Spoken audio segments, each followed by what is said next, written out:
அனைத்துலக உயிரோடை தமிழ் ILC தமிழ் உயிரோடை தமிழில் அவர்களை இலக்கின் சிந்தனை வாராந்த இலக்கு இணைய இதழில் பிரசுரிக்கப்படும் ஆசிரியர் தலையங்கம் அதனுடைய விளக்கத்தை உயிரோடை தமிழ் உறவுகளுக்கு எடுத்து வரும் நிகழ்ச்சியாக இந்த நிகழ்ச்சி ஒவ்வொரு வாரமும் சனிக்கிழமையில் இடம்பெறுகிறது. இந்த நிகழ்ச்சியில் எங்களோடு தமிழ் அறிஞர் மூத்த ஆய்வாளர் ஃபெட்டமார் பாஸ்டர் அவர்களும் பொறியியல் ஆய்வாளர் அரசு அவர்களும் இணைந்து இந்த விளக்கத்தை தரும் நிகழ்ச்சியாக இலக்கின் சிந்தனை இடம்பெறுகிறது. இங்கே கலையத்தில் இருவரும் இணைந்திருக்கிறார்கள். வணக்கம் மாஸ்டர் அவர்களே. வணக்கம் தனாஞானி. வணக்கம் அரசு. வணக்கம் அரசு அவர்களே. வணக்கம் தனாஞானி. வணக்கம் மாஸ்டர். இருவருக்கும் வணக்கத்தை தெரிவித்துக் கொண்டு இன்றைய ஆசிரியர் தலையங்கம் ஈழத்தமிழரின் தேசிய ஒருமைப்பாடு ஒன்றாலேயே ஈழத்தமிழர்களின் இறமையை மீளுறுதி செய்ய முடியும். நீங்கள் எங்கு எடுத்து நோக்கினாலும் ஒரு நாட்டினுடைய இறமை, அதாவது அந்த மண் தங்களுடைய சொந்த மண் என்கின்ற அந்த தன்மை அந்த நாட்டினுடைய தேசிய ஒருமைப்பாட்டிலே தங்கி இருக்கிறது என்று கூறுவார்கள்.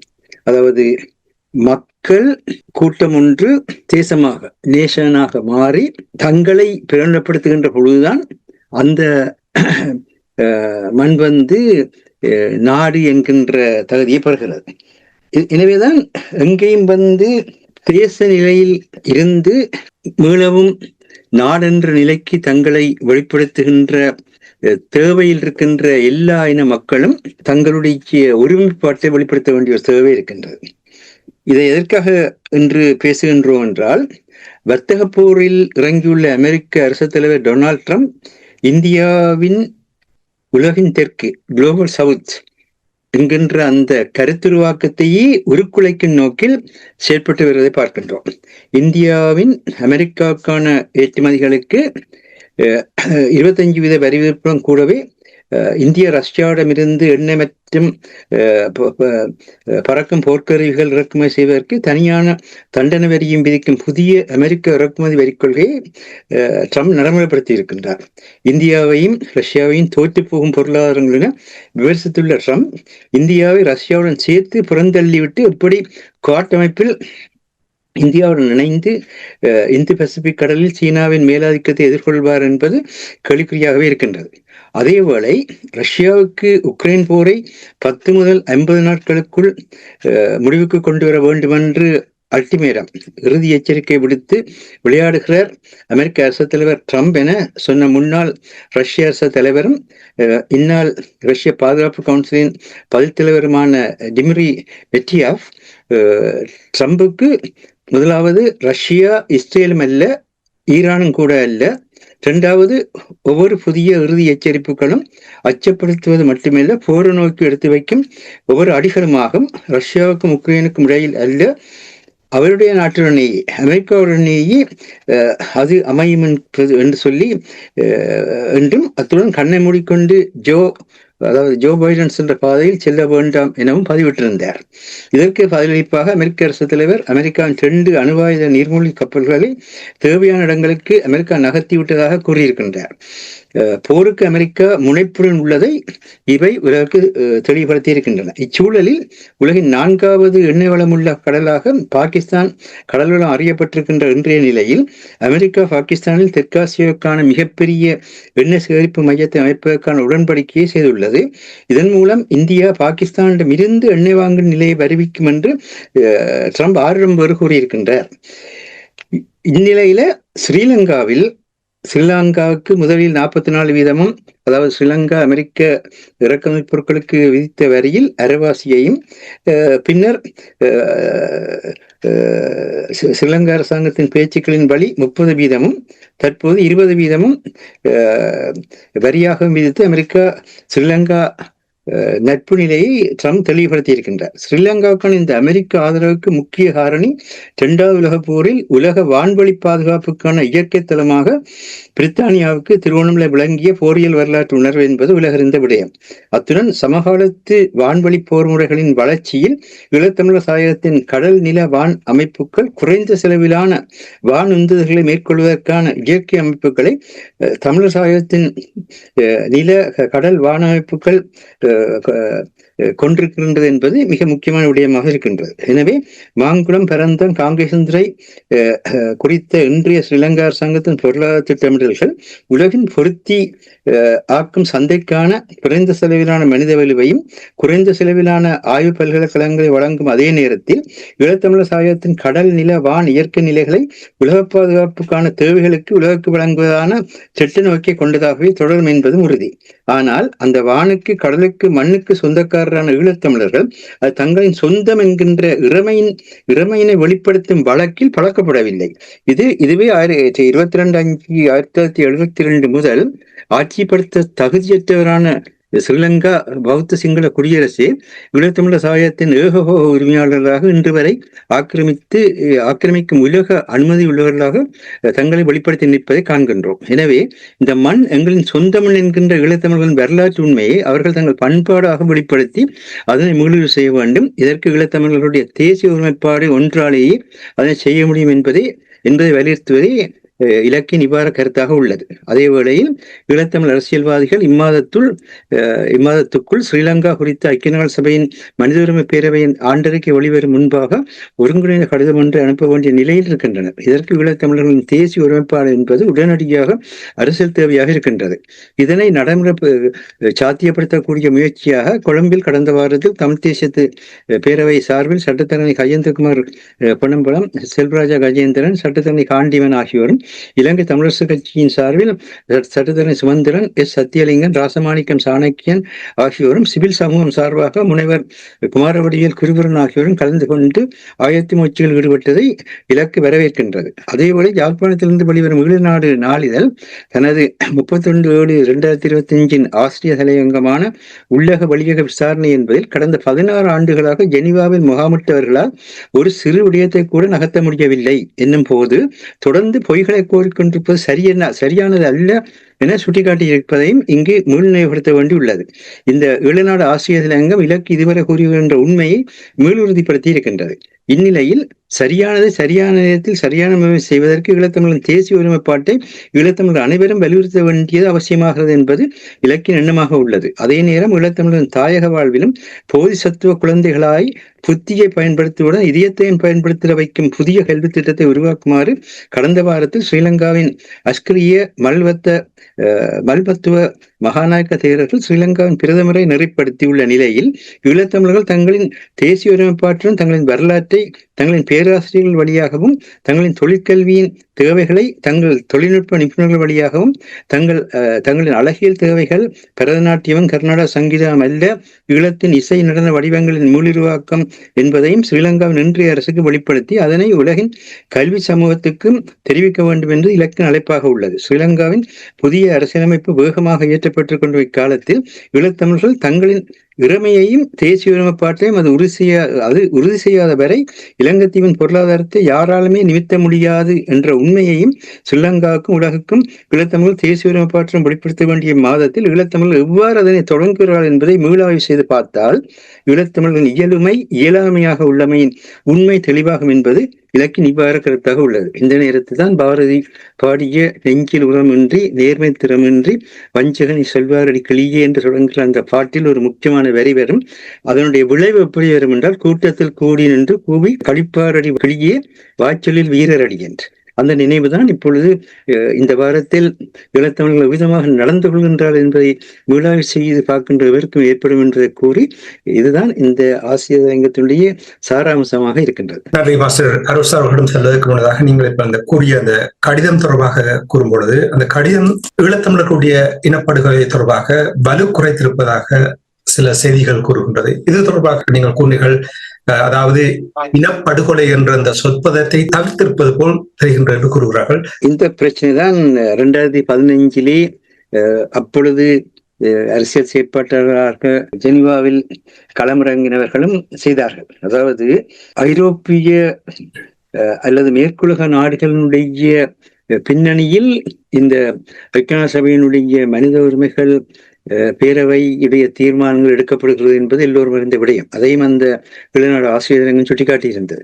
ஆகவே இவர்கள் என்ன செய்கின்றார்கள் என்றால், முதல்ல தாங்கள் அவர்களிடத்திலே ஒரு நல்ல பேர் வாங்க வேண்டும். அவர்கள் சொல்வதை செய்து அவர்களுக்கு சாதகமான முறையிலே தங்களுடைய வரலாற்றை மாற்றிக் கொள்கின்றார்கள். தங்களுடைய லட்சியங்களை நோக்களை மாற்றிக் கொள்கின்றார்கள். அப்படி மலினப்படுத்துகின்ற பொழுது கூட்டுமொத்தமாக தமிழர்களுடைய பிரச்சனை அடிபட்டு போகின்றதை நாங்கள் பார்க்கின்றோம். அதனால்தான் 16 ஆண்டுகளாக எதையுமே செய்ய முடியாது இருக்கின்றது. அதே நிலையத்தான் இவர்கள் தோற்றுவித்திருக்கிறார்களா இல்லையா என்பது இன்னும் தெரியாது. என்று சொன்னால் இன்னும் முழுமையான கடிதம் வெளியிடப்படவில்லை. நேற்றைய தினத்தில் தமிழரசு கட்சி அதில் கையொப்ப முடிவுமா இல்லையா என்பது பற்றிய அறிவிப்பு வெளிவரும் என்று சொல்லி கூறிய காரணத்தினால்தான் நேற்று இறுதி நிமிடம் வரை ஆசிய தலையங்கத்தை காலந்தாழ்த்தி பார்த்தோம். அந்த முடிவு வெளிவருமான்னு சொல்லி இதுவரை அந்த மாதிரியான முடிவதும் வெளிவந்ததாக நமக்கு தகவல் கிடைக்கவில்லை.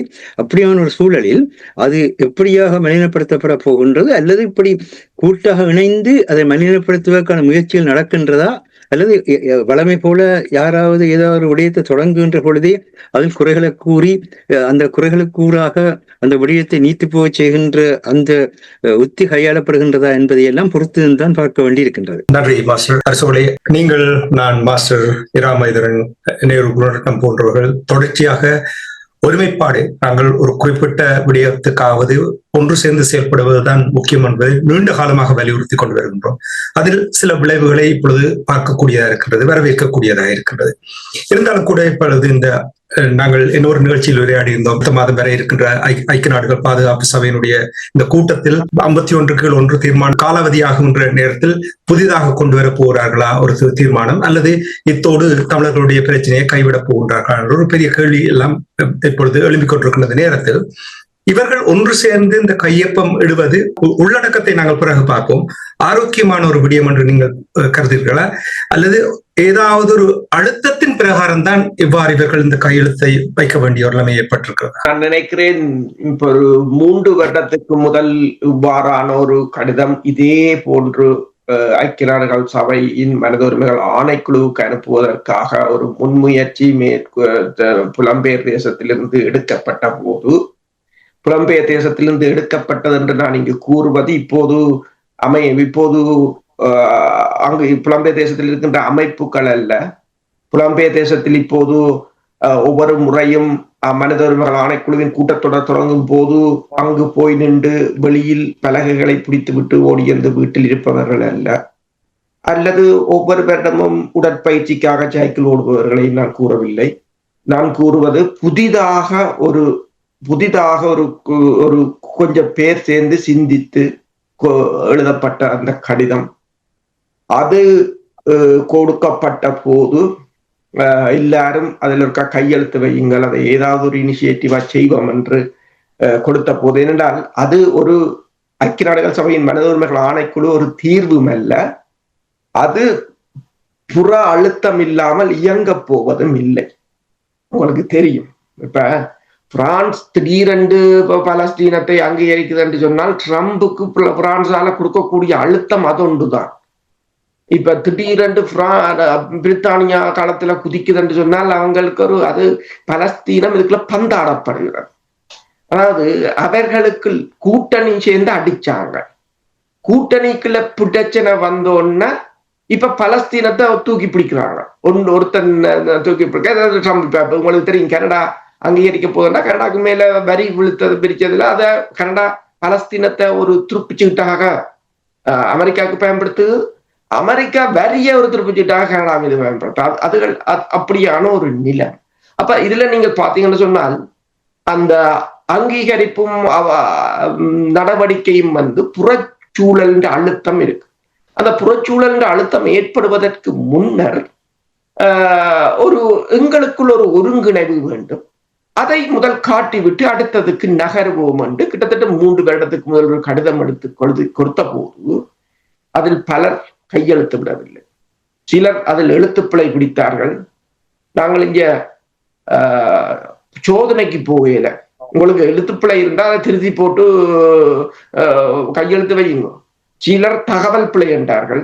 சரி, சரியான தகவல் உங்களுக்கு தெரியும் என்றால் அது மாத்துங்க, ஓப்பனாத்தான் விட்டிருந்தோம். அவ்வாறுதான் கதைத்தார்கள், செய்தார்கள். அது பெரும் பிரச்சனை. ஆனால் இந்த நாடாளுமன்ற தேர்தல் கொடுத்த மரண அடி இப்போ உண்டாயிருக்கணும் என்று யோசிக்கிறார். காலம் கடந்த பிற்பாடும் ஒன்றாயிருக்க, சரி, அது நல்லது. சரி, இப்ப நீங்கள் சொன்னது கூறியது போல இந்த நீங்கள் கேட்ட கேள்வி, அதாவது இவர்கள் ஒன்றாக இருக்கணும், ஒன்றாக சைன் பண்ணணும் என்று வந்ததுக்குரிய காரணம் என்னென்றால் அழுத்தம் தான் காரணம். அதாவது மேற்குலகமும், அதாவது உலக பந்திலும் ஒரு காரியம் நகர வேண்டும் என்றால் அழுத்தம் தேவை. தாயகத்திலும் செய்ய வேண்டும் என்றால் அழுத்தம் தேவையாக இருக்கின்றது. சில சமயங்களில் பிரஷர், வேர்க்கில் கூட சொல்வார்கள், பிரஷர் இருக்கணும் சில இடங்களில், இல்லை என்றால் ஒரு வேலை நடக்காது என்று சொல்வார்கள். அதே ஒரு நிலைமையாகத்தான் இருக்கு. சரி, இப்ப இது நல்லபடியும் நீங்கள் வந்தது, அதுவும் புறச்சூழலால் தான் வந்திருக்கிறீர்கள். ஏனென்றால் சில அமைப்புகள், சில அரசியல் கட்சிகளுக்கு தாங்கள் இப்ப இருக்கிற நாடாளுமன்ற பதவியும் கதிரையும் போடுமோன்ற ஒரு நெஞ்சடியாத்தான் இருக்கிறது. அடுத்த 5 வருஷத்துக்கு அப்படித்தான் படுத்திருக்கணும், நிம்மதியா படுக்கவும் முடியாத ஒரு நிலையில் தான் இருக்கிறார்கள். இப்போது மக்களை நோக்கி ஓடுகிறார்கள். நான் அண்மையில் கூட கூறியிருந்தேன், ஒவ்வொரு வாரம், கொழும்பிலிருந்து ஒருவர் கூறினார், ஒவ்வொரு வாரமும் நாமல் ராஜபக்சா 200-300 பேரை சந்திக்கிறார் கிராமமாக. அதற்குரிய ஏற்பாடுகளை கிராம சபை, நகர சபை, இப்போது தேர்தல் நடந்து தெரிவு செய்ய அவர்கள் ஏற்பாடு செய்து கொடுக்கிறார்கள். எங்கட கிராம சபை, நகர சபையை போய் பார்த்தால் அடிபாடு. அங்கு மக்களை சந்திக்க வைக்க நேரம் இல்லை என்றால் அவங்கள பிரச்சனையை தீர்க்கிறதுக்கு மக்கள் தான் வரணும். அப்படியான ஒரு நிலைமையாக இருக்கின்றது. எத்தனை தமிழ் கட்சிகள் அல்லது இப்ப தென்னிலங்கை கட்சி ஆதிக்கம் செலுத்துதா, நீங்கள் இப்பவே இருந்து மக்களை சந்திக்க வேண்டும். சந்தித்து நிலைமைகளை விளங்க கிராம மட்டத்திலிருந்து கட்டி அமைக்க முடியும். அவ்வாறு இல்லை. சரி, நீங்கள் கேட்டது போல ஒரு புற அழுத்தம் காரணமாக விரும்பி இவர்கள் வந்ததாக தெரியவில்லை, ஒரு அழுத்தத்தால் ஒன்றிணைந்திருக்கிறார்கள். ஆனால் அதை ஐக்கிய நாடுகள் சபைக்கு கொடுத்து விட்டு கலைந்து போவதால் இந்த பிரயோசனம் இருக்க போவதில்லை. ஒரு புறசக்தியினுடைய அழுத்தத்தினால் இவ்வாறான ஒரு முடிவுக்கு வந்திருந்தால், இப்ப உங்களுக்கு தெரியும், நாங்கள் இங்க நிறைய தடவை பேசியிருக்கிறோம், எங்களிடம் எந்த விதமான ஒரு வெளிவார கொள்கை இல்லை, திட்டங்கள் இல்லை. சரி, உங்களுக்கு வெளிவார கொள்கை இல்லை என்றாலும், திட்டங்கள் இல்லை என்றாலும், தமிழ் மக்களுக்கு இழைக்கப்பட்ட இந்த அநீதி தொடர்பாக, இனப்படுகொலை தொடர்பாக தீர்க்கமான ஒன்றிணைந்த முடிவெடுக்க முடியாமல் இருப்பதற்கு காரணம் என்ன? இப்ப இன்னும் கூட விவாதித்துக் கொண்டிருக்கின்றோம். 16 ஆண்டுகளாக போர்க்குற்றம் இடம்பெற்றதா, 2 தரப்பும் போர்க்குற்றத்தில் ஈடுபட்டதா, இனப்படுகொலை என்று சொல்லுகிறார்கள், இல்லை இனப்படுகொலை என்று இது தொடர்பாக ஏதாவது தெளிவு இருக்குதா? இந்த தெளிவு இல்லை என்றால், இந்த தெளிவில்லாமல் நாங்கள் அடுத்த கட்டத்துக்கு செல்ல முடியாது என்று நீங்கள் நம்புகிறீர்கள்? தெளிவை கொண்டு வருவதற்கான ஒரு திங்க் டேங்க் எங்களிடம் இல்லை. ஒவ்வொரு நிலைமைகளையும் உன்னிப்பாக ஆராய்ந்து அடுத்தது எவ்வாறு நகர்த்த வேண்டும் என்று சொல்வதற்கான புற உதவிகளை எடுப்பதற்கும் எம்மிடம்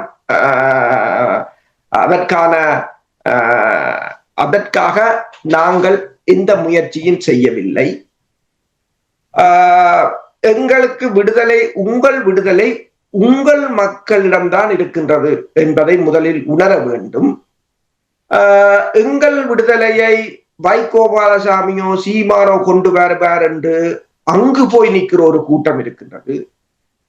அவர்கள் முதலில் இந்தியர்களாகத்தான் யோசிப்பார்களே தவிர இலங்கையர்களாக அதற்கு பிற்பாடுதான் இலங்கை இந்திய சட்டத்தை மீறி அவர்களால் எதுவும் செய்ய முடியாது என்பதை உணரவும் இல்லை. அது ஒரு பலவீனம் என்று சொன்னால் நாங்களே எங்களை பலவீனமானவர்களாக காட்டுகிறோம். தேசிய தலைவர் ஒன்றை கூறினார், நான் எமது இனத்தை நான் ஒரு என்று சொல்றது நாங்கள் ஒரு கெஞ்சி பெறும் ஒரு இனமாக பார்க்க விரும்பவில்லை. ஆனால் இப்போது அவ்வாறுதான் நடக்கிறது. இரண்டாவது, நீங்கள் பார்த்தீர்கள் என்று சொன்னால், தமிழீழத்தின் அரசியலை தாண்டி இந்திய அரசியலுக்கு, இப்ப இந்திய அரசியலை இந்தியாவுடன் விட்டுவிட வேண்டும். இந்திய அரசியலுக்குள் ஒரு கட்சியை, அது விடுதலை சிறுத்தைகளாக இருக்கலாம், நாம் தமிழர்களாக இருக்கலாம், திமுக இருக்கலாம், அண்ணா திமுக இருக்கலாம், ஒரு கட்சிக்கு நாங்கள் ஆதரவு கொடுத்தாலுமே அது ஆட்சியில் இருக்கோ இல்லையோ அது வேறு விடயம். அந்த நாட்டின் அரசியலுக்குள் நாங்கள் பிரவேசித்திருக்கிறோம், அந்த நாட்டின் அரசியலுக்கு நாங்கள் அச்சுறுத்தலாக இருக்கிறோம் என்பதுதான் அர்த்தம். அந்த அடிப்படை அறிவு கூட இல்லாமல் அங்கு போய் கட்சிகளுக்கு ஆதரவை கொடுத்து அந்த நாட்டையும் குழப்பி அதன் மூலம் இந்தியாவை எங்கள் தேசத்திலிருந்து தூர வைத்ததும் இந்த அறிவிலிகளின் வேலைதான். அப்ப இவ்வாறு பெருமளவான 2 பேர் 3 பேர் சேர்ந்து சங்கம் நடத்தும். அண்மையில் கூட உங்களுக்கு தெரியும், ஆஸ்திரேலியாவில் இந்த செம்மணி தொடர்பாக ஒரு போராட்டம் இடம்பெற்றிருந்தது. அந்த போராட்டத்திற்கு பிறகு 2 பேர் ஓடோடி போய் சென்று ஆஸ்திரேலியா தூதுவரை சந்தித்து படம் எடுத்து போட்டிருக்கணும். 2 பேர். மிச்சவைக்கு சொல்லவும் இல்லை, மிச்சவையை கூப்பிடவும் இல்லை. இது ஒரு உதாரணம். இப்படித்தான் நடக்கிறது.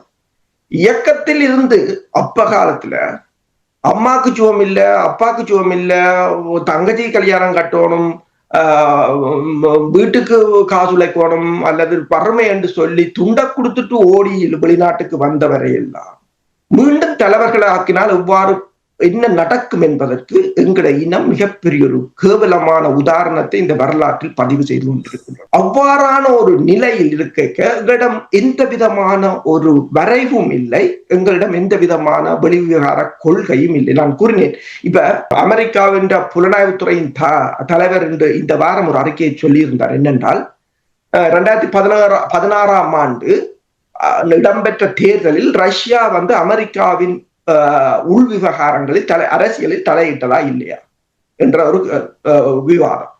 பிரித்தானியா கூறியிருந்தது சீனாவும் ரஷ்யாவும் தன் தேர்தல் விவகாரங்களில் தலையிடுகிறார்கள். ஐரோப்பிய ஒன்றியம் சொல்லியிருந்தது. இப்படி பல இடங்கள். இப்ப நான் கேட்கிற ஒரு கேள்வி, தமிழர்களை பார்த்து, நீங்கள் தமிழகத்தின் அரசியலில், அதாவது தமிழகத்தின் அரசியல் வேறு, இந்தியாவின் அரசியல் வேறு இல்லை, நீங்கள் தமிழகத்தின் அரசியலில் தலையிடுகிறீர்களா இல்லையா? இதான் முதலாவது கேள்வி. ஓம் அல்லது இல்லை. ஓம் என்று சொன்னால் நீங்கள் அந்நிய நாட்டுக்கு அச்சுறுத்தலாக இருக்கிறீர்கள். நீங்கள் உங்கள் நாட்டு அரசியலுடன் நின்று அவர்களுடன் உதவிக்கு போகலாம். ஏதாவது ஒரு அரசியல் கட்சிகளை ஆதரித்து அவர்களுக்கு எதிராக நிதி திரட்டி அவர்களுக்காக, இப்ப அமெரிக்காவை எடுப்போம். அமெரிக்காவில் இருக்கிற ஒரு சிறிய கட்சிக்கு ரஷ்யாவில் இருக்கிறவர்கள் நிதியை திரட்டி கொடுத்து அதை ஊக்கப்படுத்தினால் அமெரிக்கா அதை எவ்வாறு பார்க்கும்? சரி, பிரித்தானியாவில் இருக்கின்ற ஒரு சிறு, இப்ப நைஜல் ஃபராஜ் என்று சொல்லுவோம், சிறு சிறிய கட்சிக்கு இலங்கையில் இருக்கிற தமிழர்கள் அல்லது அமெரிக்காவில் இருக்கிற தமிழர்கள் அல்லது வெவ்வேறு நாடுகளில் இருப்பவர்கள் நிதிகளை திரட்டி நீங்கள் உதவி செய்தால் பிரித்தானியா உங்களை ஒரு தனது நாட்டிற்கு அச்சுறுத்தலானவர்களாகத்தான் பார்க்கும். இந்தியா தமிழர்களை ஏன் அச்சுறுத்தலாக பார்க்கிறது என்பதற்கான விளக்கம் தெரியுதுதானே. விடுதலை புலிகள் இருந்த காலத்தை பாருங்கள், ஒருபோதும் ஏனைய நாடுகளின் அரசியல் தொடர்பாக வாய் திறப்பதும் இல்லை, சப்போர்ட் கொடுப்பதும் இல்லை. அவர்கள் ஒரு நாளும் எல்லோரையும் அழைக்கும் போது எல்லோரையும் கூப்பிடுவார்கள், எல்லோரையும் பேசுவார்கள். ஏன்? பிரேமதாசாவுடனும் கை குலுக்கினவர்கள் தான், சந்திரிகாவுடனும் கை குலுக்கினவர்கள் தான். இப்ப அந்த ஒரு அது ஒன்றுமே இல்லாத ஒரு நிலையில் நாங்கள் நிற்கும் போது நீங்கள் கேட்ட கேள்விக்கு என்னிடம் பதிலே இல்லை. நாங்கள் இது தொடர்பாக எத்தனை தடவைகள் ஆராய்ந்தாலும் அதற்கான ஒரு பதில் வரவில்லை என்பது தெளிவாக தெரிகின்றது. அதற்கு உடனடியாக எங்களுடைய இனம் கூறுவது வேற வேற புறசக்திகளை தான் கூறுவார்கள். நான் எப்பொழுதுமே சொல்வது, முதல் அடிப்படை பிரச்சனை தமிழர்களிடம் இருக்கிறது. அந்த அடிப்படை பிரச்சனையை முதல் நிவர்த்தி செய்தால்தான் இந்த வேற வேற புறசக்திகளுடைய நிலைமைகளை நாங்கள் அறிந்து கொள்ளலாம். நன்றி அரசோகளே.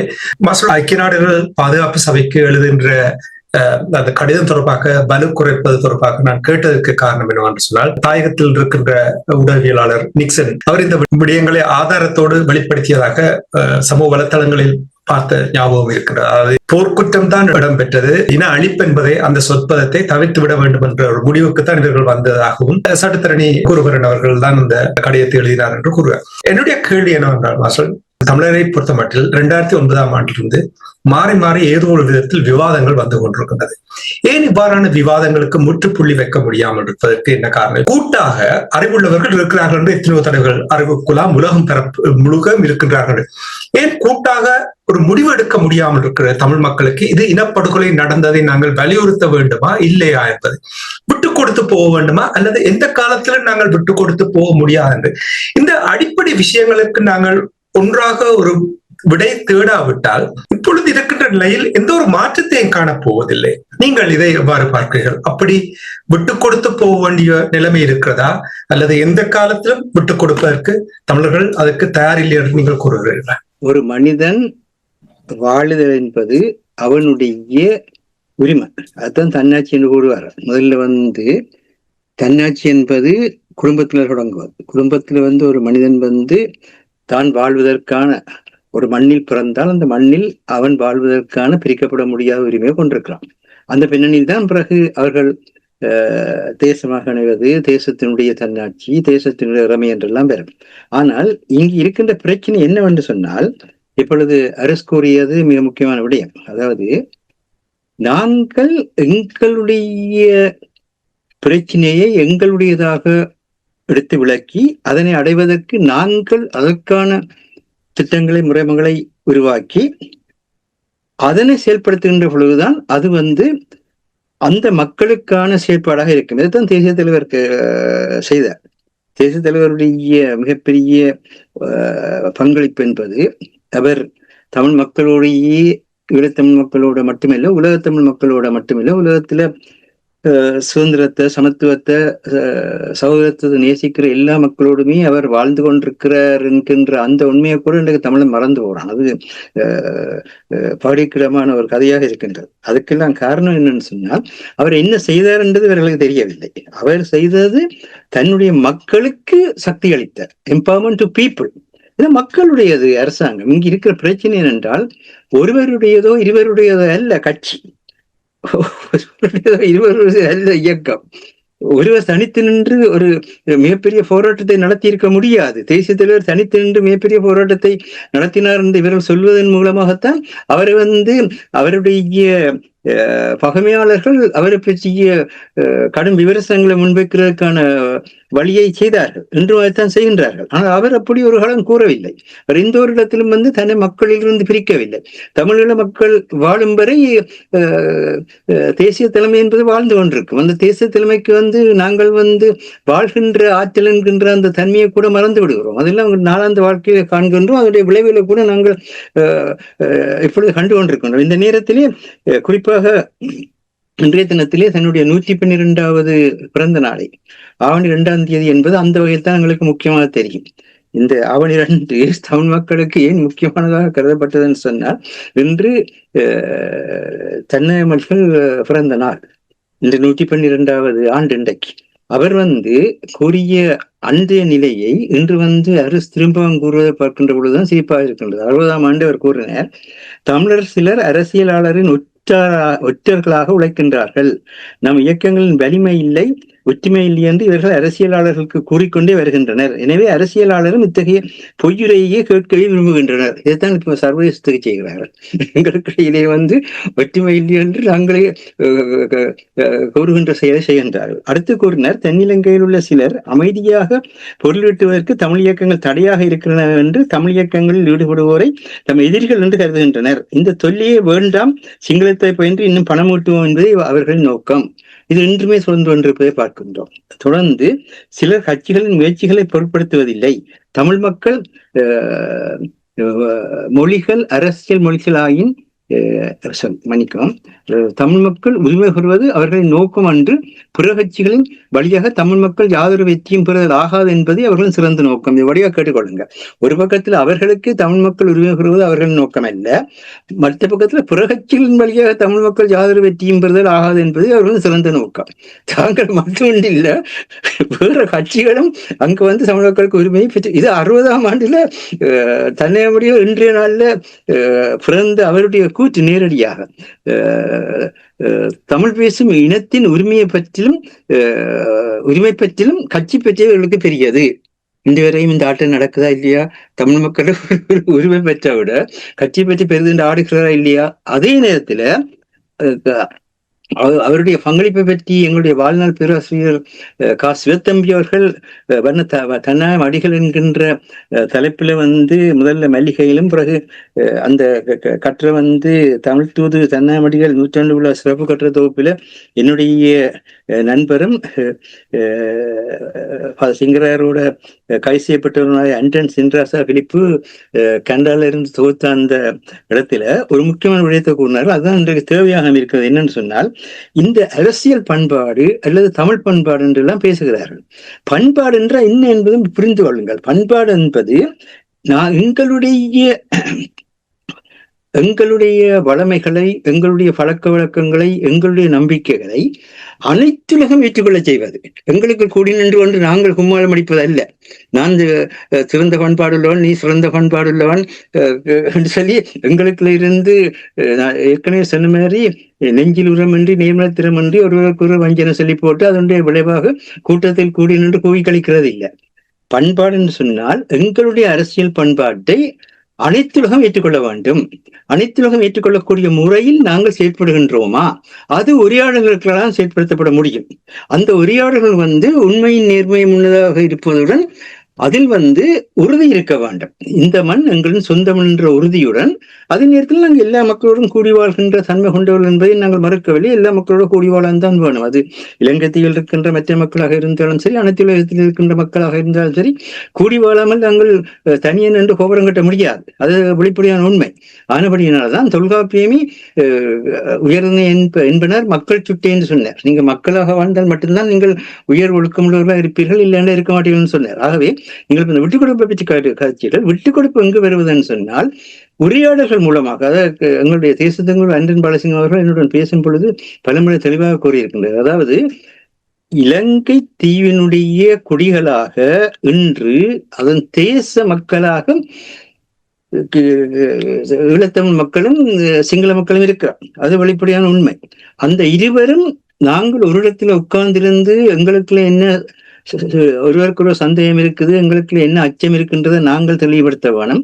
அப்படி தெளிவுபடுத்தி அதற்கான ஒரு பொது அமைப்பை நாங்கள் உருவாக்கின்ற பொழுது இலங்கையினுடைய குடிகளாகவே வாழ்ந்து கொண்டிருக்கின்ற முஸ்லிம் மக்கள், மலைய மக்கள் இவர்களையும் அதில் இணைத்து உங்களுக்கு என்ன அச்சம் இருக்குது, என்ன சந்தேகம் இருக்கின்றது கேட்டு இந்த மக்களுக்கிடையில் இருக்கிற சந்தேகங்களை அச்சங்களை நீக்குகிற ஒரு அரசியலமைப்பு உருவாக்கினால் தான் அது முடியாமல் இருக்கிறதே. அதுக்கு காரணம் என்றால் இந்த எண்ணமே இல்லையே. இந்த எண்ணமே இல்லையே. மக்களை சந்திக்கணும், மக்களோட சகிக்கணும், மக்களுக்கு என்ன பயம் இருக்குது, மக்களுக்கு என்ன சந்தேகம் இருக்குன்னு யாருமே கேட்பதில்லையே.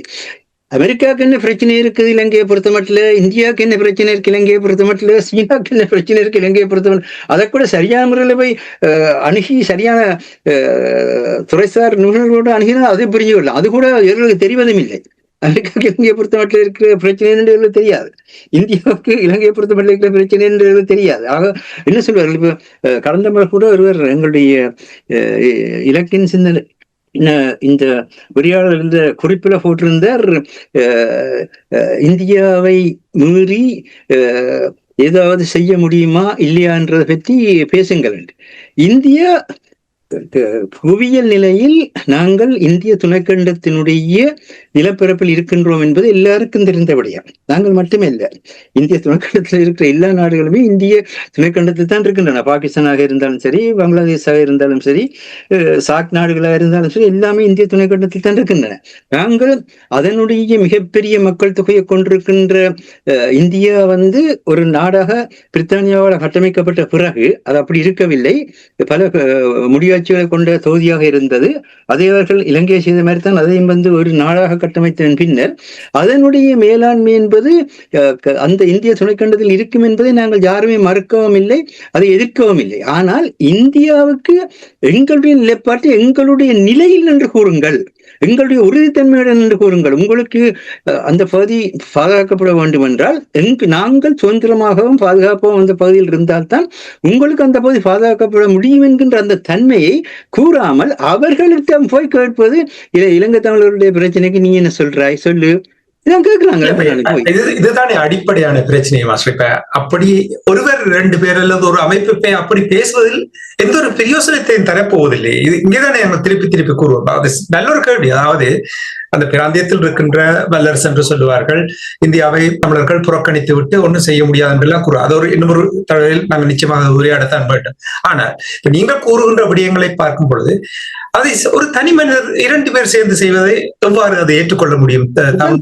தனி மனிதராக அப்படி செய்ய முடியாது. அதாவது முதல் மக்கள் பிரதிநிதிகள் என்று வர்ற நீங்கள் மக்களுக்கு எதை வாக்குறுதி அளித்து வர்றீர்கள் என்பதை நிறைவேற்றணும். உதாரணமாக சொல்ல போனால் 1977 நாங்கள் எங்களுடைய தன்னாட்சி உரிமையின் அடிப்படையில் எங்கள் அரசியல் அதிகாரத்தை அமைக்கிறோம் என்றதை உலகத்துக்கு பிரகடனப்படுத்தின பொழுது இதனை நாங்கள் ஜனநாயக வழியிலோ அல்லது வேற எந்த வழியிலோ அடைவோம் என்றும் கூறினார்கள். அது மட்டுமன்றில்லாமல் இன்னொன்றும் கூறினார்கள் என்னன்னு சொன்னால், இந்த அப்ப தேசிய பேரவை என்றுதான் ஸ்ரீலங்கா பாராளுமன்றம் அழைக்கப்பட்டது. பாராளுமன்றம் அழைக்கப்படவில்லை அந்த நேரத்தில். நாங்கள் தேசிய பேரவையினுடைய உறுப்பினர்களாக தெரிவு செய்யப்பட்டாலும் நாங்கள் தமிழீழ தேசிய பேரவையை உருவாக்குவதற்கான சபையாக மாறி அதற்கான அரசியலமைப்பை உருவாக்கும் என்று கூறினார்கள். அது செய்தார்களா? அது அன்று செய்திருந்தால் அந்த பிரச்சனையே இல்லை, அன்றைக்கே முடிஞ்சிருக்கும். அப்ப நீங்கள் தேர்தல்ல சொல்றது ஒன்று, நடைமுறையை செய்யறது உண்டு. அதால ஏமாறாதே என்ற பாட்டு 77 போட்டார்கள். அது அண்டையிலிருந்து இன்றைக்கு மட்டும் போய்கொண்டே இருக்குது. ஏமாற்றாதே ஏமாறாதேன்னு சொல்லி தொடர்ந்து பாட வேண்டிய நிலையில் இருக்கலாம். இதுக்கு ஒரே ஒரு வழிதான் இருக்கிறது. என்ன வழின்னு சொன்னால், நீங்கள் மக்களுக்கு உங்களுடைய தேர்தல் கொள்கை பிரகடனத்தில் எதை சொன்னீர்களோ அதை செய்யுங்கள். ஆனால் அந்த தேர்தல் கொள்கை பிரகடனம் எப்பொழுது கடைசியாக முடிவடைந்து விட்டது என்பதையும் கவனத்தில் கொள்ளுங்கள். 1977 தேர்தலில் முன்வைக்கப்பட்ட ஈழத்தமிழ் மக்களுடைய தேர்தல் பிரகடனத்துக்கு பிறகு இதுவரை எந்த ஒரு தேர்தல் பிரகடனத்தையும் நீங்கள் ஈழத்தமிழுடைய தேர்தல் பிரகடனமாக முன்வைப்பதற்கு உங்களுக்கு அதிகாரம் இல்லை. அதான் நீங்க சொன்னது. அதுக்கு பிறகு நீங்கள் எல்லாம் தனித்தனி ஆட்களாக குழுக்களாக நிற்கின்றீர்களே தவிர அந்த ஒரே ஒரு 1977 தேர்தல் பிரகடனம் தான் தமிழ் மக்களுடைய தேர்தல் பிரகடனமாக தமிழ் மக்களுடைய அரசியல் கட்சிகள், முக்கிய அரசியல் கட்சிகள் இணைந்து நிறைவேற்றன. அது ஒன்றுதான் நீங்க சொல்கின்ற அந்த முழுமைத்தன்மையை கொண்டிருக்கின்றது. அந்த முழுமைத்தன்மையை கொண்டிருக்கிற அதில் எது கூறப்பட்டதோ அதை நடைமுறைப்படுத்துவதை பற்றி சிந்தியுங்கள். அதை நீங்கள் ஜனநாயக வழிகளால் நடைமுறைப்படுத்த வேண்டிய நிலையில் இன்றைக்கு இருக்கின்றீர்கள். நேற்று அரசு நோக்கி அரசை அமைத்து அதன் வழியாக ஆயுத எதிர்ப்பை வெளிப்படுத்துவதன் மூலம் பாதுகாப்பை நிறுவக்கூடிய ஒரு தன்மை இருந்தது. ஆனால் இன்று அந்த தன்மை இல்லை என்பது வெளிப்படையான உண்மை. அதென்று இருக்கிறதுன்னு சொல்லி கற்பனை செய்து கொண்டும் சிலர் வாழ்கின்றார்கள். அது அடுத்த பிரச்சனை. ஆனால் யதார்த்தத்தை புரிந்து கொள்ளுங்கள். யதார்த்தத்தை புரிகின்ற பொழுது அந்த 77 தேர்தலில் மக்கள் தந்த ஆணையை மாற்றுவதற்கு யாருக்குமே உரிமை இல்லைன்றதை மறந்து விடாதீர்கள். அதை மாற்றிவிட்டு திரும்பவும் சமஷ்டிக்காக நாங்கள் போராடுறோம், சமஷ்டியை கேட்கிறோம் என்றெல்லாம் கேட்கவே அரசியலை குழப்பினீர்கள். அதே மாதிரிதான் இந்த இனப்படுகொலை விஷயத்தில் உண்மையை பேசுங்கள். அது இனப்படுகொலை என்பது எங்கள் எல்லாருக்கும் தெரியும். அதுக்கு வேற ஒரு பதில் இல்லை. காசெல்லாம் நடப்பது இனப்படுகொலை என்று உலகம் முழுக்க கொள்கிறது என்றால் அது காசா மக்கள் இனப்படுகொலை என்று சொன்னார்கள்.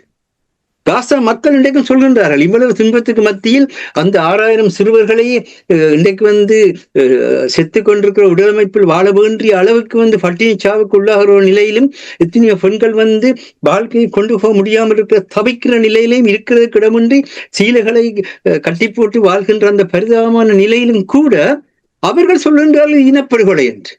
அவர்கள் இனப்படுகொலை சொல்வதால்தான் எல்லாரும் இனப்படுகொலை சொல்லக்கூடியதாக இருக்கிறது. நாங்கள் அதுக்கு ஒரு புது பெயரை ஏற்படுத்திக் கொண்டு 2015 ஆறாவது செய்தார்கள் என்பதெல்லாம் உங்களுக்கு தெரியும். அதிலெல்லாம் கூறி நாங்கள் புண்களை கிளறி அந்த நாற்றங்களை வீச வைக்க விரும்பவில்லை. அது தேவையற்றதும் கூட. ஆனால் வரலாற்றுக்கு தெரியும், மக்களுக்கு தெரியும். தயவு செய்து உங்களுக்கு சொல்கின்றோம் என்னென்றால், நீங்கள் கண்ணால் கண்டவைகள். இன்றைக்கு வெளிநாட்டில் நீங்கள் ஆடம்பரமாக வாழ்ந்து கொண்டிருக்கலாம். ஆனால் இந்த ஆடம்பர வாழ்க்கை இன்னும் ஒரு 5 to 10 வருஷத்தில் முற்றுப்பெற போகிறது. அது அந்த அளவுக்கு இங்கு எந்த மாதிரியாக அந்தந்த நாடு அந்தந்த மக்களுக்கே உரியது, அந்தந்த இனத்துக்கே உரியது, அந்தந்த மொழிக்கே உரியதுன்ற அந்த கன்சர்வேட்டிசத்துடைய பழமை நிலைமை, அதாவது பழமைவாத தன்மை எவ்வளவு தூரத்தில் வேகம் பெற்றுக் கொண்டு வருகின்றது என்று எல்லோரும் கண்டுகொண்டே இருக்கிறோம். இப்படியான ஒரு சூழலில் நீங்கள் உண்மையை பேசுவதற்கு தயங்குகிறீர்கள். நீங்கள் எதற்காக இங்கு வந்தீர்கள்? எதற்காக வந்தீர்கள்? அந்த மண்ணில் இனப்படுகொலை நடக்கிறது தான் வந்தீர்கள். ஒரு காலம் அங்க அரசியல் கட்சிகளுக்கு மோதல் இருக்கிறேன்னு சொல்லி உங்களுக்கு அரசியல் புலன் தர முடியாது. உங்களுடைய வாழ்க்கைக்கு இனங்காணக்கூடிய அச்சம் இருக்கிறதுன்ற ஒரு காரணத்தினால்தான் நீங்கள் இந்த நாட்டிலே பெருந்தொகையாக இந்த நாடு சொல்லிட்டு உலகம் முழுவதிலும் நீங்கள் பெருந்தொகையாக வாழ்ந்து கொண்டிருக்கின்றீர்கள். அப்போ அரசு அழகா சொன்னார். அதை விட்டு போட்டு நீங்கள் போய் இந்தியாவிடத்திலே போய் அங்கு நிரந்தரமாக தமிழர்கள் கூட்டிய தலைவர் ராமலிங்கம் அவர்கள் போய் அங்கே உட்கார்ந்ததன் பின்புதான் இந்தியா எங்களுடைய விடயத்திலே நேரடியாக தலையிடுற நிலைகளுக்கு எல்லாம் வந்தது. அதற்கு முன்பு இந்தியாவுடைய வரலாற்றில் எப்ப தலையிட்டது, எந்த கட்டத்தில் தலையிட்டது? அதாவது நான் கேட்பது பிரித்தானிய காலத்துக்கு பின்னரான வரலாற்றில் அவர்கள் மலைய மக்கள் பிரச்சனையில கூட அவர்கள் நேரடியாக தலையிடவில்லை. ஆனால் நாங்கள் தான் போய் அங்கே இருந்து வாராயன் தோழி வாராயோ மணக்குளங்கான வாராயோ அழைத்து வந்தோம். இல்லையா உண்மையா? வரலாற்றை பாருங்க. அப்படித்தான் நீங்களும் ஒவ்வொரு நாடுகளிலும் மணக்கோலத்துக்கு அழைக்காதீர்கள். அவர்கள் மனவாளர்கள் அல்ல. அவர்கள் எல்லாருமே தங்களுடைய நாட்டையும் தங்களுடைய மக்களையும் பாதுகாக்க வேண்டிய பொறுப்பில் உள்ள தனித்தனி நாடுகள். அதுதான் அழகாக சொன்னார். இன்றைக்கு ஐக்கிய நாடு சபையில் கூட அதுதான் பிரச்சனை. ஐக்கிய நாடு சபையில் கூட பிரித்தானியா எடுத்த பிரித்தானியாவுக்கு இன்றைக்கு முதல் பிரித்தானியா தன்னுடைய நாட்டை பாதுகாக்க வேண்டும். தன்னுடைய நாட்டை பாதுகாக்கல அவர்களுக்கு அமெரிக்காவோடையும் ஒரு கையை பிடிச்சு பண்ணிக்க வேண்டி இருக்குது, மறு கையை ஐரோப்பிய ஒன்றியத்தோடும் பிடிச்சு பண்ணிக்க வேண்டி இருக்குது. ரெண்டுக்கு நடுவில் சர்க்கஸ் விளையாட்டு விட்டு கொண்டிருக்குது பிரித்தானியா. அதே நேரத்தில் பிரித்தானியாவினுடைய 5 பிரதமர்களுக்கு நான்கு பிரதமர்களுக்கு அரசியல் ஆலோசகராக இருந்த ஆக்ஸ்போர்டில் இருக்கின்ற ஹெர்ஃபர்ட் காலேஜினுடைய துணைவேந்தராக இருப்பவர் மிக தெளிவாக சொல்லியிருக்காரு. இப்பொழுது பிரித்தானியா நடுத்தர சக்தி நாடாக திகழ்கின்ற உண்மையை நாங்கள் ஏற்றுக்கொள்ள வேண்டும். முதல் உண்மையை ஏற்றுக்கொள்ளப்பட வேண்டும். நடுத்தர சக்தி நாடாக திகழ்கின்ற உண்மையை ஏற்றுக்கொண்டு நடுத்தர சக்தி நாடுகளான கனடா, நடுத்தர சக்தி நாடுகளான ஜப்பான் போன்றவற்றான எங்களுடைய இணைப்புகளின் மூலமாகத்தான் நாங்கள் திரும்பவும் வல்லரசு சக்தியுள்ள நாடாக மாற முடியும் என்று உண்மையை ஏற்றுக்கொண்டுதான் நீங்கள் அடுத்த கட்டத்துக்கு போகலாம். உண்மையை ஏற்றுக்கொள்ளாமல் நீங்கள் அந்த உண்மையில் அந்த நிலையிலிருந்து அடுத்த கட்டத்துக்கு போக முடியாது. அதுதான் பொலிட்டிக்கல் ரியாலிட்டி, அரசியல் யதார்த்தம் சொல்வார்கள். பாலா என்ன சொன்னார், இலங்கையில ஒரு அரசியல் தீர்வை கொண்டு வரதுக்கு அங்க அரசியல் கலாச்சாரம் பொலிட்டிக்கல் கல்ச்சர் அங்க இல்லைன்னு சொன்னார். ஏன் இல்லைன்னு சொன்னார்? சிங்கள மக்கள் பிரதிநிதி தமிழ் மக்களுக்கும் பாதுகாப்பு கொடுத்து அவர்களுக்கும் இடமளிக்க வேணும்னு சொன்னா சிங்கள பிரதேசத்துல சிங்கள பௌத்த பேரினவாதம் தலை தூக்கி. அதே மாதிரி இப்ப தமிழ் மக்கள் இருக்கிற ஒரு பிரதிநிதி சிங்களவர்களோட நாங்கள் சரியான முறையில பேச்சுவார்த்தை நடத்தி சரியாக கொண்டு போகணும்னு சொன்னா தமிழ் பக்கத்திலும் தேசியவாதம் தலை தூக்கி.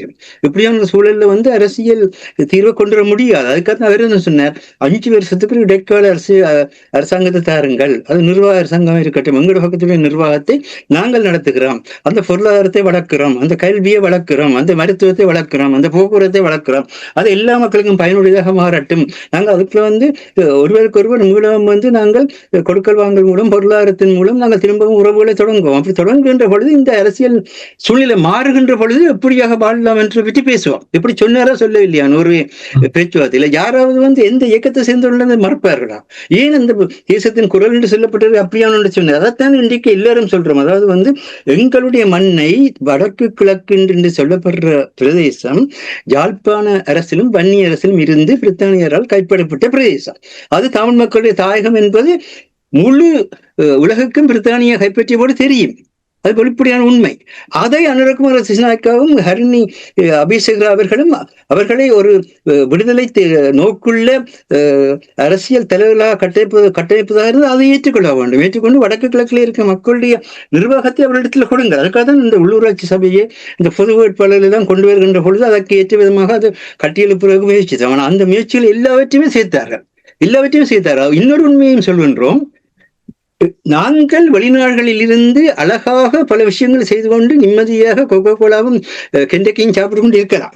ஆனால் அங்கிருக்கின்ற மக்கள் அந்த அரசாங்கத்தினுடைய கைக்குடால் நாளாந்த வாழ்க்கையை கொண்டு செல்ல வேண்டியவர்களாக இருக்கின்றார்கள். அவர்கள் பாதுகாக்கப்படுற அளவில் தான் அந்த மண்ணில் மக்களுடைய இருப்பு இருக்கின்றது. அவர்களுடைய பாதுகாப்பு சிதறமாக இருந்தால் மண்ணில் மக்களுடைய இருப்பில்லாத போய்விடும். இருப்பில்லாத புனைப்படும் எதையுமே பேச இதுதான் பலஸ்தீனிய மக்களுக்கு நடந்தது.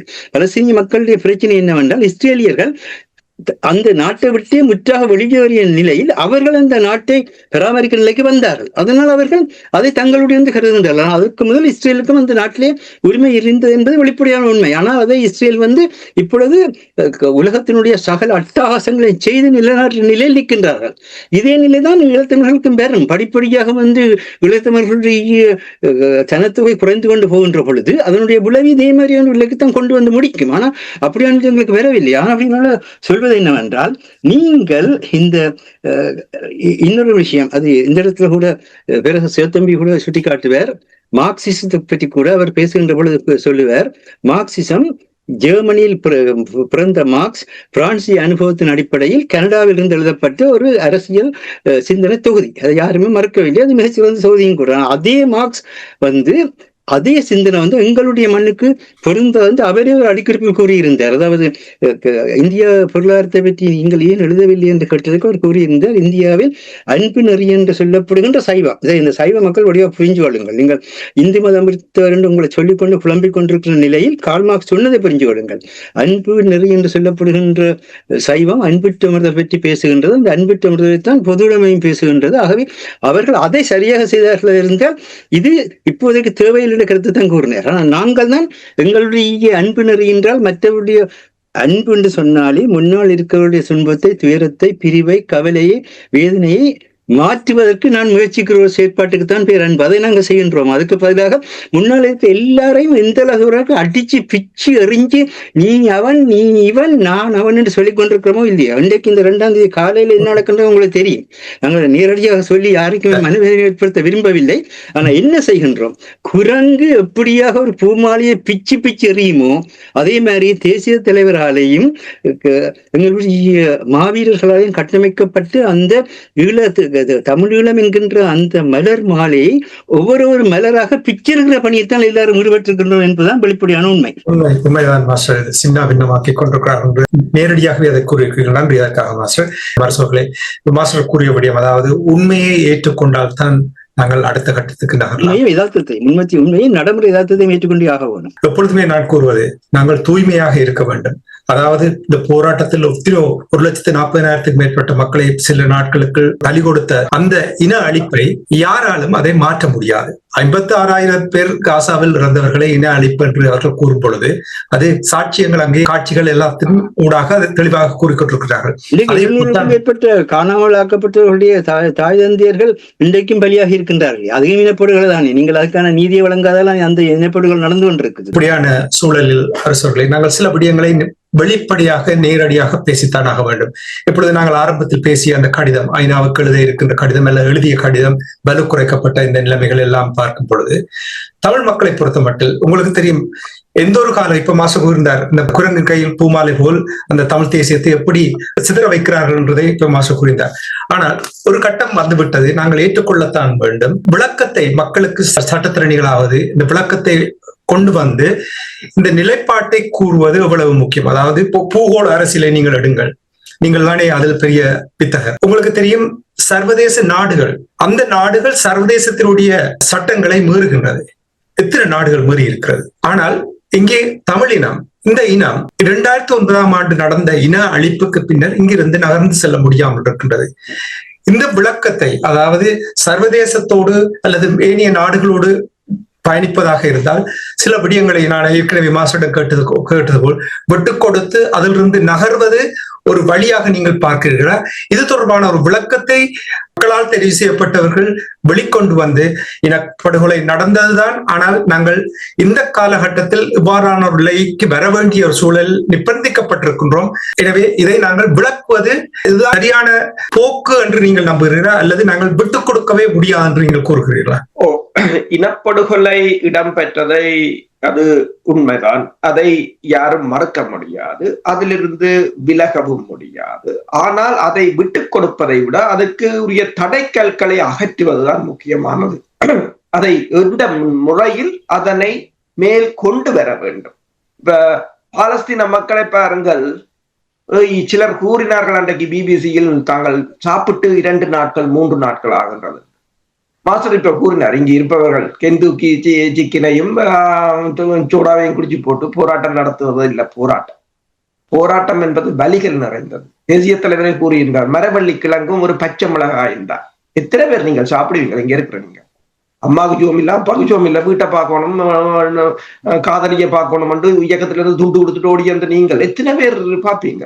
எத்தனை பேர் இந்த வலியை தாங்குவீர்கள் உங்களால்? அப்ப நீங்கள் ஏமாற்றி கொண்டிருக்கிறீர்கள் என்பது தான் உண்மை. இதைத்தான் நான் சொல்வது, உண்மையை பேசுங்கள். முதலாம் மாஸ்டர் கூறியது போல, அதாவது காலத்தை நீங்கள் அறிய வேண்டும்.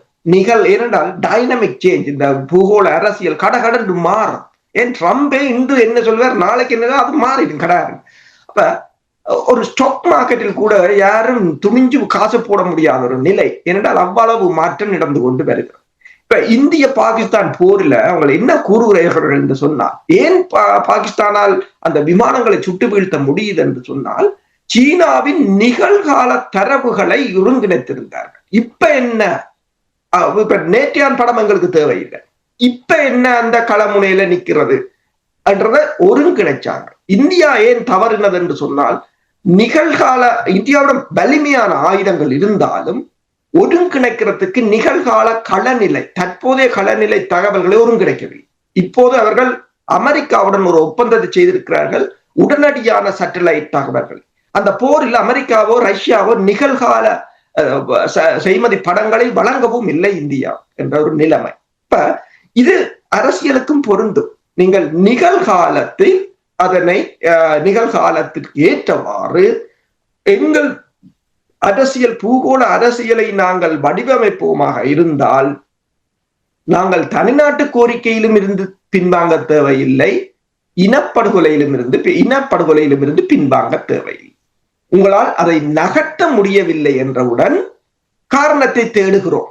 இப்படி சொன்னால் நல்லா இருக்குமோ, அப்படி சொன்னால் நல்லா இருக்குமோ என்றால் எங்கள் பேரையே 10 பேராக மாற்ற வேண்டியவர். எந்த பேர் பிறவார், அது பிடிக்காது என்று சொன்னால் நாளைக்கு இன்னொரு சுதாகரன் என்று மாற்றுவோம்.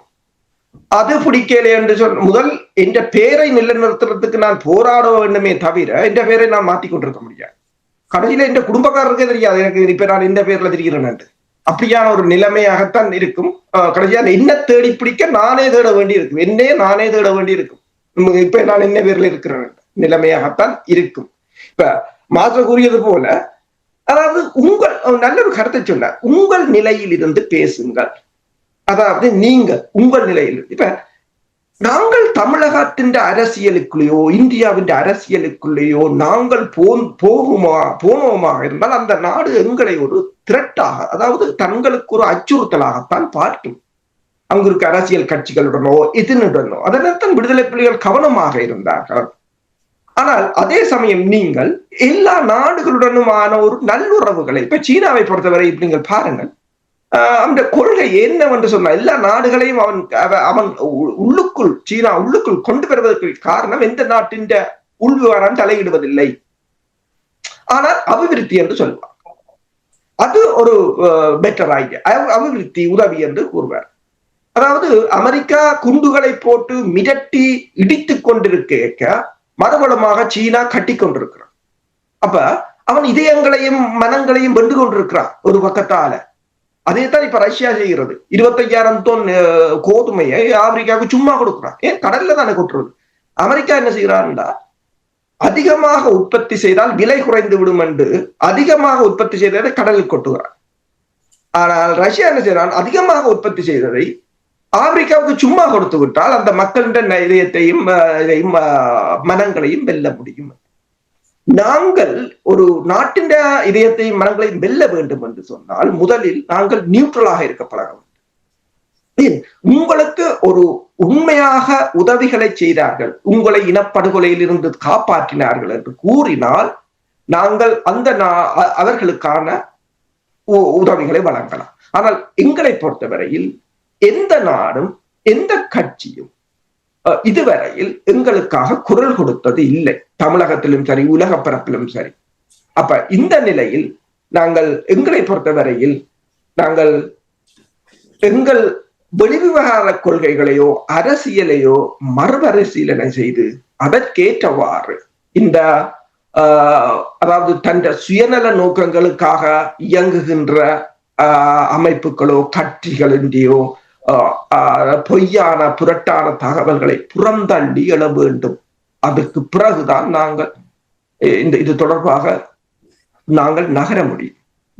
எனக்கு அடிக்கடி நான் இந்த விடயங்களை யோசிக்கும் பொழுது எங்கிருந்து இந்த அடுத்த கட்டத்துக்கு நகரப்போகின்றோம் என்பதை எப்பொழுதுமே சிந்தித்து பார்ப்பேன். தூய்மையாக இருக்க வேண்டும், அதில் எந்த மாற்று கருத்தும் இல்லை. ஆனால் சரியான திட்டம் இல்லை, சரியான கொள்கை இல்லாததனால் இந்த இனத்தினுடைய சரிவு மெதுவாக பார்ப்பதே ஒரு அபாயத்தை அந்த பயத்தின் விளைவாகத்தான் இந்த கேள்வி. நீங்க சொல்வது உண்மை என்றால் இப்ப அரசு கூறிக்கொண்டிருக்கின்ற பொழுது கூற வேண்டி வந்து என்றால் இந்த முறை ஃபாரின் அஃபேர்ஸ் என்ற அனைத்துலக சஞ்சிகையில் வந்து இந்தியாவினுடைய 3 பிரபலியமான ஊடகவியலாளர்கள் சேர்ந்து இந்தியா இத்தகைய ஒரு பெரும் சக்தியாக இருக்கும் என்கின்ற ஒரு கட்டுரையை வெளியிட்டிருக்கின்றார். அதை தயவு செய்து பாருங்கள். அதில் அவர்கள் மிக தெளிவாக கூறுகின்றார்கள். என்னென்று சொன்னால், இந்தியாவினுடைய மக்கள் தொகையையும் இந்தியாவினுடைய நிலப்பரப்பையும் யாராலுமே மாற்ற முடியாது. அது இயற்கை கொடுத்து. அப்படிதான் சீனாவுடைய மக்கள் தொகையும் சீனாவுடைய நிலப்பரப்பையும் யாராலுமே மாற்ற முடியாது. ஆகவே இந்த 2 நாடுகளும் அதற்குரிய தன்மையுடன் தான் எப்பொழுதும் இருக்கும். அதே தன்மை ரஷ்யாவுக்கும் இருந்தால் ரஷ்யாவை பல துண்டுகளாக பிரித்து விட்டார்கள். இந்தியாவையும் பல துண்டுகளாக பிரிக்கிற முயற்சிகள் நடந்து கொண்டு போயெல்லாம் வேறு விடயங்கள். ஆனால் இதில் முக்கியமான விடயம் என்னவென்னு சொன்னால், நாங்கள் இந்தியாவை பொறுத்த மட்டில் இந்தியாவை இந்தியாவாக இருக்க விடுங்கள் என்றுதான் சொல்றோமே ஒழிய இந்தியாவினுடைய அதனுடைய தேவைகளையோ அதனுடைய எதிர்நோக்கியை பற்றி நாங்கள் எந்த விதமான வாத பிரதிவாதக்கும் வரவில்லை. அது இந்தியாவுடைய பிரச்சனை என்றுதான் அடிக்கடி கூறும். இந்தியாவுக்கு தெரியும், இந்தியா இவ்வளவு காலம் உலகினுடைய மிகப்பெரிய சக்தியாக இருக்கிற நாட்டுக்கு நீங்கள் வந்து நின்று விளக்கு பிடிக்காதீங்கள். நீங்கள் விளக்கு பிடிக்கலாம் பிரச்சனை. அதை விட்டு நீங்கள் உங்களுடைய பிரச்சனைக்கு உங்களுடைய தீர்வு என்னவாக இருக்கிறது இந்தியாவிட்ட சொல்லி அதை செய்ய பாருங்கள். உங்களுக்கு உங்களுடைய பிரச்சனைக்கு என்ன தீர்வு யாருக்குமே தெரியாது. இன்றைக்கும் சமஸ்தியில் நிற்கிறீர்கள். சமஸ்தி எத்தனையாம் நூற்றாண்டுல முடிஞ்சது? நீங்கள் இன்றைக்கு வந்து இனப்படுகளையா இல்லையான்னு சொல்லி வாத பிரதிவாதம் நடத்தி கொண்டிருக்கீங்க. 16 ஆண்டுகள் முடிஞ்சது. அப்போ ஒரு நிகழ்வு நடந்தால் அதற்குரிய அந்த என்னுடைய பிரச்சனை இதுதான், எனக்கு இதுதான் தீர்வுன்ற அந்த உண்மையை நீங்க சொன்னீங்க. இந்த தூய்மையா இருக்கொண்டு பற்றி கேட்கின்ற வள்ளுவர் ஒரு சொல்ல சொன்னார், மனதுக்கண் மாசில்லாதவன் தான் மனிதன் என்று சொன்னார். உன்னுடைய மனதில தூய்மையோட இரு, தயவு செய்து மக்களை மையமாக வச்சு வாழ், அவ்வளவுதான் தேவை. அதை செய்தீங்கன்னா இன்னைக்கு இருக்கிற எல்லா குழப்பங்களும் நீங்கும் என்பதுதான் நாங்கள் கூறக்கூடிய ஒன்றாக இருக்கின்றோம். கடைசியா ஒரே ஒரு விஷயம் சொல்றேன். நீங்கள் பலர் வந்து தாயக விடுதலைக்காக உங்களுடைய உயிரையும் உடலையும் கொடுத்து அந்த போர்க்களத்தில் நின்று போராடியவர்கள் என்பதை நாங்கள் இருகரம் கூப்பி வரவேற்கிறோம், வணங்குகிறோம். ஆனால் அதை உங்களுடைய அதிகாரத்தை செலுத்துகிற தகுதியாக மாற்றாதீர்கள். அது மக்களுடையது. அந்த மக்களுடைய அந்த அதிகாரத்தை அவர்களுடன் சேர்ந்து பெறுங்கள் என்றுதான் கூறுகின்றோம். நன்றி மாஸ்டர். நிச்சயமாக நீங்கள் கூறுவது போல் தூய்மையாகவும் மக்களோடு வாழும் பொழுது எல்லாமே சரியான இடத்தில் சரியாக வந்து சேரும் என்பதை நீங்கள் இங்கே மிகவும் சிறப்பாக கூறியதற்காக உங்களுக்கு நன்றி கூறுகின்றேன். அவர்களை இதோடு இலக்கின் சிந்தனை நிகழ்ச்சி நிறைவுக்கு வருகின்றது. நிகழ்ச்சியில் பங்கெடுத்த தமிழ் அறிஞர் மூத்த ஆய்வாளர் ஃபட்டிமா மாஸ்டர் அவர்களுக்கும் பொறியியல் ஆய்வாளர் அரசு அவர்களுக்கும் நன்றி கூறி தனஞானி இந்த நிகழ்ச்சியை நிறைவு கொண்டு வருகின்றேன். நன்றி, வணக்கம் மாஸ்டர். நன்றி, வணக்கம். நன்றி, வணக்கம். எமது பார்வையாளர்களுக்கு வணக்கம். மக்களின் குரலாய் ஓங்கி ஒலிக்கும் இலக்கு மின்னிதழ் மற்றும் உயிரோடை தமிழ் வானொலி ஆகிய இவ்விரு ஊடகங்களும் உங்களைப் போன்ற எமது நேயர்கள் நண்பர்களின் ஆதரவிலேயே இயங்கி வருகின்றன. மிக குறைந்த வளங்களுடன் பல இடர்கள் மற்றும் தடைகளை தாண்டி பயணிக்கும் எமது ஊடகங்களின் பணிகள் மேலும் வளர உங்களால் முடிந்த நிதியுதவியை வழங்கி இன்னும் காத்திரமான செயற்பாடுகளை முன்னெடுக்க உதவுமாறு மிகவும் பணிவன்புடன் வேண்டி நிற்கின்றோம். உங்கள் பங்களிப்பு உங்களின் உரிமை குரலாய் ஓங்கி ஒலிக்கும். நன்றி.